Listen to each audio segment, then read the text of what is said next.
Okay, so I'm making this video because there is no other video on YouTube of doing this. I've already done this twice now. Got this donor fridge from somebody that had compressor issues, so I practiced on this one first, and I just got it done on my fridge. The problem where the switch goes bad on the flap here. And the only way to get to it is by removing this. Now, I didn't want to put it all the way back in and take it out again. Basically, it takes just, there is a video from another country other than America where they do it by hand, just sticking their fingernails in there. I found that one of these little swedges, the tiny one, just be patient, work your way around it, and it pops off.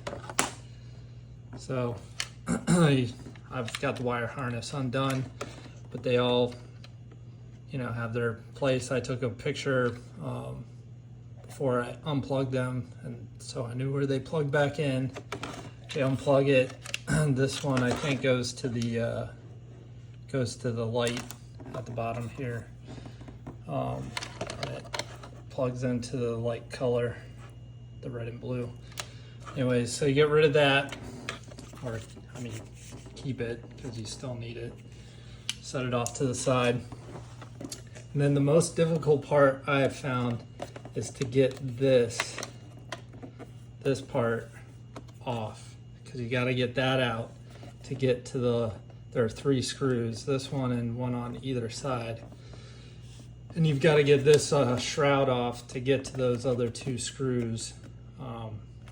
Because the hinge point for this is up there, and you got to pop that hinge to get to the back of this where the micro switch or limit switch that they're using is. And in my case, mine went bad. It corroded, probably due to the kids using Gatorade powder or something with a lot of salt, and it just splashed up behind it. Just gunk buildup. They're not the highest quality switches from what I can tell. So the next thing you want to do is work your swedge. I've got a couple. I've got a multimeter, Phillips, and some needle nose. You work your way around. You get the top clips up here undone, and then there's some clips here that you kind of just pull. But the main ones, there's one here that have to come down and out, and then one that's right here. It's clipped. There's like a chrome loop that catches a clip here on this, and you basically just have to. It's hard to do one-handed here, but you can see that you kind of just got to work down to release that one. Down to release that one, and then it pops free. Right. So there's that clip that goes there. You can see these guys right there. They go to those guys right there. So that gets you in. Then you undo these 3 screws. Sorry about the shaky camera work. I'm trying to get this done because it took a lot of research and got lucky with finding this door to work on before I was confident enough to bust into my actual fridge in the kitchen. So I just wanted to share with everybody else that's having this problem whether or not they want to take this on or call somebody to do it. In my case, mine was out of warranty, so I didn't feel like waiting for a repair guy. And luckily the switch on this one was still good. So the tricky part after you get those 3 screws, and that one's loose, but I can get it out, is down in here is the water tube. So you gotta put pressure on the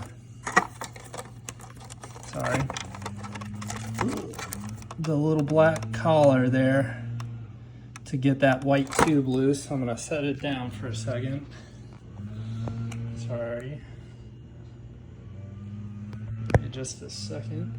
Okay, so I popped the tube loose, and then you just pull this off.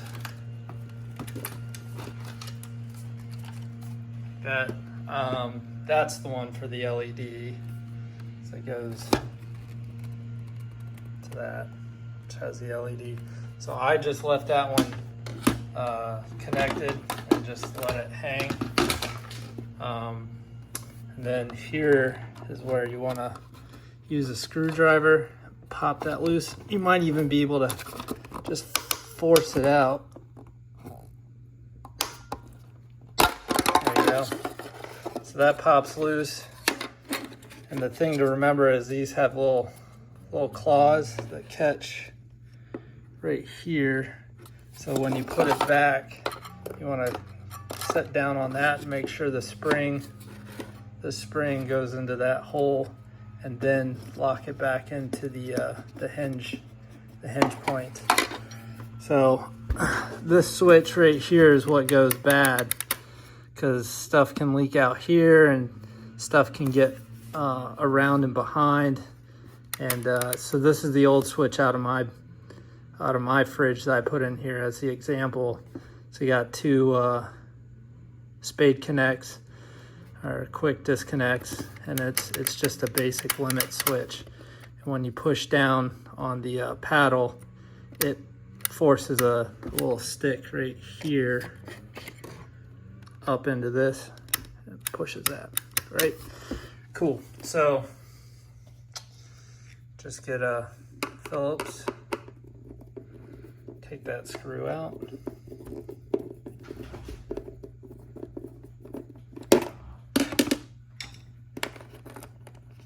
Take that screw out.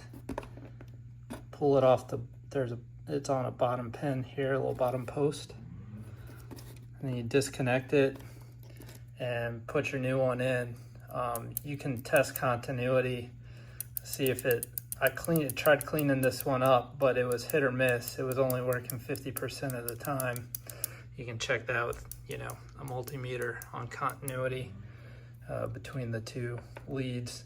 But that did the trick for mine, where there was one night it actually got stuck in the on position while we were all out of the house. Came home to a giant puddle and this thing spraying out. So you could probably clean this with contact cleaner or something, but I would just go ahead and buy a new switch, or find a door being thrown away like I did and rob that switch, which was in way better condition than mine, and then just do everything in reverse to put it back together. There you go.